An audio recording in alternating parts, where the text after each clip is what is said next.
দোস্ত, তোর সাথে একটা কথা বলার ছিল, কিন্তু কারোর সাথে শেয়ার করতে পারবি না, কিন্তু একদমই সিক্রেট। ভাত খাওয়ার সময় পাই না, শেয়ার করবা আবার কোন সময়? সিক্রেট টিক্রেট বুঝি না, কি বলবি বললে ফেলা। গেটের যে দারোয়ান, তারা আমার অনেক পছন্দ। জানি না কতটা শিক্ষিত, কিন্তু ব্যবহার অনেক ভালো, সেই জন্য ওরে আমার ভালো লাগে। তোর রুচি খারাপ সেটা বলবো না, কিন্তু তুই একজন ডাক্তার, সেই হিসাবে তোর সাথে ওরে মানায় না। আর তোর বাবা মা কোনোদিন ওরে মানিয়ে নিব না, সেই জন্য আমি সাপোর্ট দেই না। তোর কথার লজিক আছে, কিন্তু ছেলেটার মনটা কিন্তু অনেক ভালো। দেখলে একটা লম্বা করে সালাম দিব। সবচেয়ে বড় কথা হয়েছে, ওর হাসিটা অনেক সুন্দর, সবার সাথে হাসি দিয়ে কথা বলে। তুই তোর হাসি নিয়ে থাক, এসবের মধ্যে আমি নাই। বেচারা গরিব, শুধু শুধু তোর বাপ মারে দিয়া ওরা হয়রানি করিস না। দোস্ত, তুই আমার একটু হেল্প কর। আমি তো ওরে কিছু বলতে পারবো না, আমার কথাগুলো ওরে একটু বইলা দিস। ঠিক আছে, চেষ্টা করে দেখব তোরে সাহায্য করতে পারি নাকি। যদি পজিটিভ হয় তাইলে তোরে জানাবো। আপা, আপনি কি আমারে ডাকছিলেন? আমার জানা মতে আমি তো কোনো দিন আপনার সাথে বেয়াদবি করি নাই, তাইলে আমারে ডাকছেন কেন? কে বলছে তুমি বেয়াদবি করো নাই? তুমি চরম লেভেলের বেয়াদবি করছো। তুমি যদি আমার কথা মতো না চলো, তাইলে তোমার নামে আমি কমপ্লেন করব। তখন কিন্তু তোমার চাকরি থাকবো না। আপা, আপনি যা বলবেন আমি তা শুনব, কিন্তু আমার চাকরি নিয়ে টানা হেঁচড়া করবেন না। কি বলবেন বলেন? আগে বলো, তোমার পরিবারে কে কে আছে? পড়াশোনা কত দূর করছো? কোথায় থাকো তুমি? আমার পরিবারে আমার মা আর এক বোন আছে। আমি অর্থনীতিতে মাস্টার্স কমপ্লিট করছি। ভাগ্যদোষে দারোয়ানের কাজ করি, আর সামনের বস্তিতে আমরা থাকি। আপনার ডাক্তার আপা সুইটি আছে না, উনি আপনারে খুব পছন্দ করে। আপনি কি ওনারে বিয়ে করবেন? মনটা কিন্তু খুব ভালো, ওনার কোনো অহংকার নাই।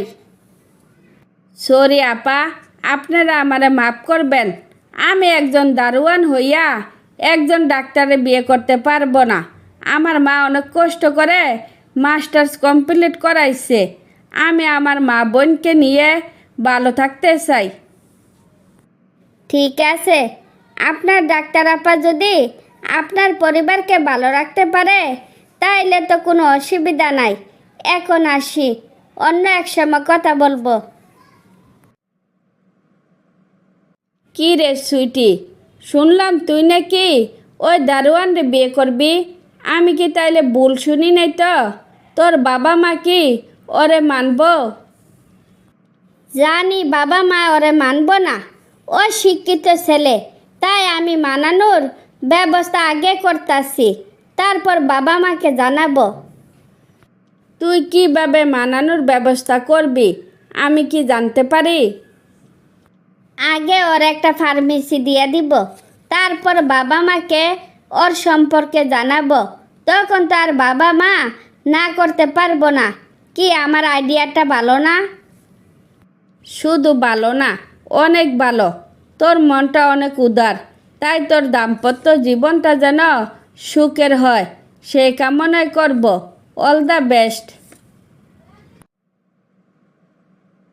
যার সাথে তোর বিয়ে হয়েছে সে নাকি দারোয়ানের চাকরি করতো, বস্তিতে থাকতো। আমি যা শুনছি তা কি সত্যি? মা, ওই বস্তিতে থাকক আর গাছতলা থাকক, দারোয়ানের চাকরি করক বা মেথরের কাজ করক, এসব খুঁজে তো কোনো লাভ নাই। ও বর্তমানে কি করে ওইটা দেখো। ইম্পসিবল। আমার একমাত্র মেয়ে, অনেক টাকা পয়সা খরচ করে ডাক্তার বানাইছি, একজন দারোয়ানরে বিয়ে করার জন্য না। আমি এই বিয়ে মানি না। মা, তুমি মানো আর না মানো, আমি তো মানি। আমার শ্বশুরবাড়ি নিয়ে আমার কোনো ধরনের আপত্তি নাই। এবার তুমি এই টপিকটা চেঞ্জ করতে পারো। এই ছোটো লোকের জন্য আমার সাথে তুই এভাবে কথা বলতে পারলি? আজকের মধ্যে ওরে তুই ডিভোর্স দিয়া দিবি। মা, কই তুমি আমারে বুঝাইয়া বলবা, যাতে আমি সংসারটা ঠিকঠাক মতো করতে পারি। তা না কইরা তুমি আমার সংসার ভাঙ্গার প্ল্যান করতেছ। পারলে ওরে সম্মান দিয়া কথা বলবা। সম্মান দিয়া কথা বলতে না পারলে অপমান করে কথা বলার দরকার নাই। তার মানে ওই ছেলেরে তুই ছাড়বি না? তুই কি ওরে নিয়া সমাজে চলতে পারবি? দরকার হইলে সমাজের সাথে চলবো না। যে সমাজ ওর অতীত নিয়ে কথা বলবে, ওই সমাজ আমার কোনো দরকার নাই। প্রয়োজন হলে বাপের বাড়িও ছেড়ে দিব। আমি ভাবছিলাম আবেগের কারণে ওরে বিয়ে করছস। আমার ধারণা আসলে ভুল। নিজের পছন্দ যেহেতু জানিয়ে শুনে বিয়ে করছস, সবার সাথে মিলেমিশে থাকবি, যাতে কেউ কিছু বলতে না পারে। মা, তোমার কথা শুনে আমি তো অবাক হইয়া গেছিলাম।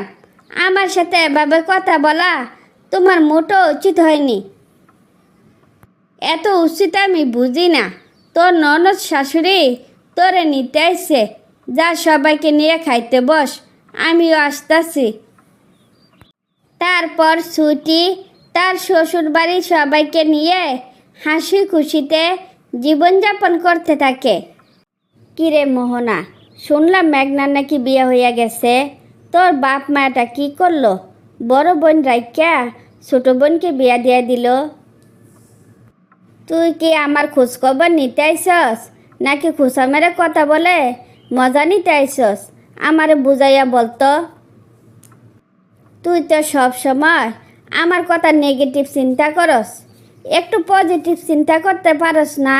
তুই আমার ছোটোকালের ফ্রেন্ড, তোরে নিয়ে কি আমি মজা করতে পারি? বাদ দে সব ফালতু কথা।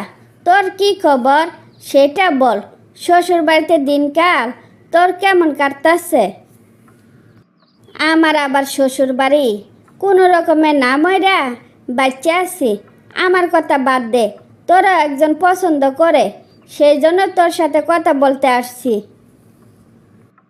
পরিবার থেকে শুরু করে এই জীবনে কেউ কোনো দিন আমার পছন্দ করলো না। যে সামনে পায় সে দূর দূর করে। তো এই একজনটাকে আগে আমারে বলবি তো? নাম শুনে আবার চিৎকার করে উঠবি না। যদি কোনো বাড়াবাড়ি না করস তাইলে নামটা বলবো। কোনো ব্যাপার না, চিৎকার চেঁচামেচি করবো না। এবার তো নামটা বলবি। হাবিব ভাই নাকি তোরে পছন্দ করে। তোর যদি সম্মতি থাকে তাইলে ওনার মাকে তোদের বাড়িতে পাঠাবে। কিছু পয়া গেলি কেন বলতো? না, ওনারে জানাইয়া দিস আমি সিদ্ধান্ত নিছি কোনো দিনে বিয়ে শাদি করবো না। এটাই আমার শেষ সিদ্ধান্ত। ঠিক আছে, ভালো থাকিস। আর কখনো যদি মত বদলায় আমারে জানাইস। ভেবে দেখিস কিন্তু। Bye bye. কি রে দোস্ত, তুই মোহনার জন্য আর কতদিন অপেক্ষা করবি? বেচারি তো জানাইয়া দিল ওই কোনো দিনও বিয়ে শাদি করবো না। তাইলে অযথা ওর জন্য অপেক্ষা করবি কেন? দোস্ত, তুই এসব বুঝবি না। আমি কেন ওর জন্য অপেক্ষা করতেছি? ওই দেখতে শুনতে কেমন তা আমি বলবো না, কিন্তু ওর মনটা যে কত ভালো তা তোর বুঝাইয়া বলতে পারবো না। আরে শালা, তা তো বুঝলাম, কিন্তু মেয়ে তো রাজি না। সেই কথা তুই বুঝোস না কেন? ওই কেন রাজি না তা তো আমি জানি। ওর পরিবার থেকে শুরু কইরা সবাই ওর চেহারা নিয়ে কত কথা বলে। তার জন্য ওই বিয়ে করতে চায় না। এবার বুঝলি? তাইলে ওরে বুঝাইয়া বল যে তুই সবার মতো না।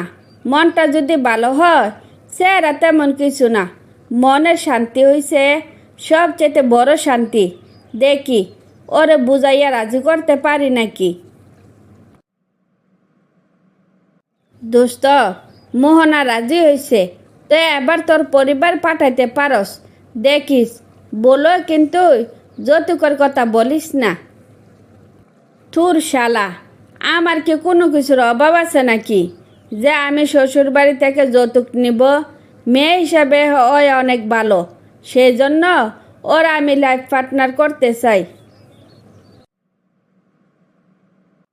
বৌমা, তোমারে বলছি না সংসারে কাজ টাজ তুমি করবা না। আমি যেদিন মরে যাব তুমি সেদিন সংসারে হাল ধরবা, কথা কি কানে যায় না? মা, এই 7 বছর ধইরা আপনি আমার সংসারে একটা কাজও করতে দিলেন না।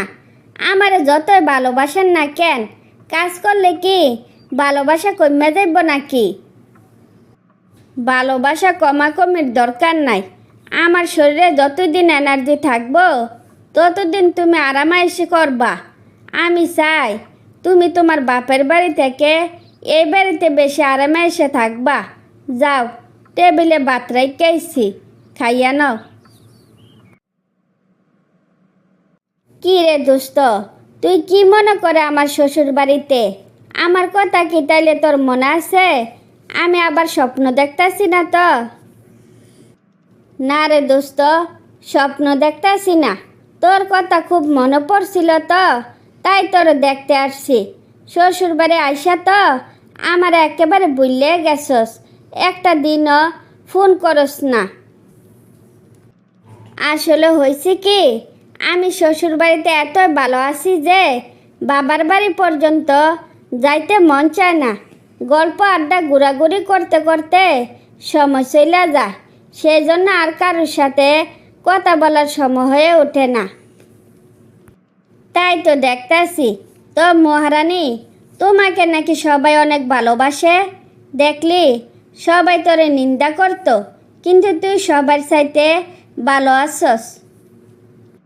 শোন, ভালো আছি বললে ভুল হবে। আমার শাশুড়ি আমারে কি পরিমাণ কেয়ার করে তোরে বলে বুঝাতে পারবো না। কিন্তু আমার ভাগ্যে যে এত সুখ লেখা ছিল আমি তা কোনোদিনও ভাবি নাই। কয়েকদিন থাকবি, দুইজনে জমিয়ে আড্ডা করব। শ্বশুর বাড়ি পাইয়া সবাইরে বুল্লা গেছস, তা কি বোঝার অপেক্ষা রাখে? সুখে থাক, শুভকামনা রইল। তারপর মোহনা মনের মতো শ্বশুর বাড়ি পাইলে বাকি জীবন সুখে শান্তিতে অতিবাহিত করতে থাকে।